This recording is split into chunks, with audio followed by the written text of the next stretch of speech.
सुकमा से बड़ी खबर है, जहां सीआरपीएफ जवान ने अपने ही साथियों पर गोलियां चला दी, जिसमें 4 जवानों की मौत हो गई है, जबकि दीगर 4 जवान जख्मी हो गए हैं।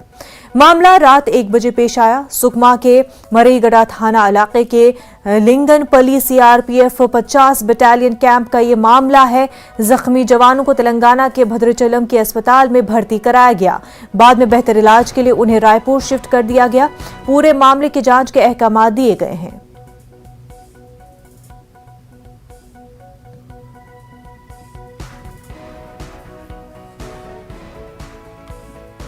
ढाई से 3 बजे के बीच की दुर्भाग्यपूर्ण घटना है। हमको सूचना प्राप्त हुई कि लिंगनपल्ली कैंप में फायरिंग हुई है। उसके बाद तुरंत हम लोगों ने इसमें पुलिस फोर्सेज और सीआरपीएफ फोर्सेज संपर्क साधा और उसके बाद ऐसा पता चला कि कुल 7 जवानों को उनके एक साथी जवान के द्वारा गोली चला दी गई उनके ऊपर।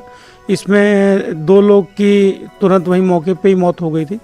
बाकी लोगों को तुरंत सीआरपीएफ और मरईगुड़ा पुलिस ने मिलके उनको तुरंत भद्राचलम के हॉस्पिटल में भिजवाया। वहीं नियरेस्ट हॉस्पिटल जहाँ पड़ता है वहाँ पे उनका इलाज चल रहा था। तो 2 लोग और उसमें हताहत हो गए हमारे जवान। और इसमें कारणों में अभी तो हम लोग अभी जवानों की उनको इलाज पे ही पूरा फोकस था हमारा। लेकिन प्रथम दृष्टया जो हिरासत में लिया गया जवान को, जिसने ये घटना को कारित किया है, तो उससे बात करने में प्रथम दृष्टया मेरे स्टाफ ने बात की। मैं तो ये रेस्क्यू वाले काम में फोकस कर रहा था, तो मेरे स्टाफ ने बात की तो उसमें ये पता चलने में आ रहा है कि कुछ इनके बीच में जैसे एक दूसरे से मजाक, हंसी मजाक जो चलता रहता है, वही सब इन लोगों में चलता रहता था।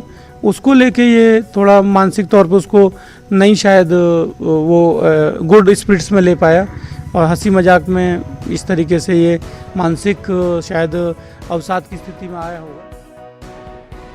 ये रात 2:30 से 3 बजे के बीच की दुर्भाग्यपूर्ण घटना है। हमको सूचना प्राप्त हुई कि लिंगनपल्ली कैंप में फायरिंग हुई है। उसके बाद तुरंत हम लोगों ने इसमें पुलिस फोर्सेज और सीआरपीएफ फोर्सेज संपर्क साधा और उसके बाद ऐसा पता चला कि कुल 7 जवानों को उनके एक साथी जवान के द्वारा गोली चला दी गई उनके ऊपर।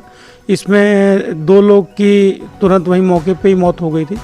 बाकी लोगों को तुरंत सीआरपीएफ और मरईगुड़ा पुलिस ने मिलके उनको तुरंत भद्राचलम के हॉस्पिटल में भिजवाया। वहीं नियरेस्ट हॉस्पिटल जहाँ पड़ता है वहाँ पे उनका इलाज चल रहा था। तो 2 लोग और उसमें हताहत हो गए हमारे जवान। और इसमें कारणों में अभी तो हम लोग अभी जवानों की उनको इलाज पे ही पूरा फोकस था हमारा। लेकिन प्रथम दृष्टया जो हिरासत में लिया गया जवान को, जिसने ये घटना को कारित किया है, तो उससे बात करने में